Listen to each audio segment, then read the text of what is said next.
நீங்கள் பார்த்து கொண்டிருப்பது நியூஸ் 21 செய்திகள். தமிழ்நாடு செய்திகளை உடனுக்குடன் தெரிந்து கொள்ள நியூஸ் 21 செய்திகளை பாருங்கள்.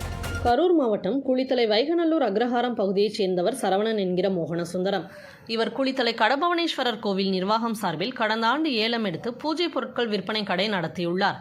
இந்த ஆண்டு ஏலம் எடுக்காததால் கோவில் அருகே மேற்கு பகுதியில் வாடகை கட்டிடத்தில் பூஜை பொருட்கள் வியாபாரம் செய்து வருகிறார்.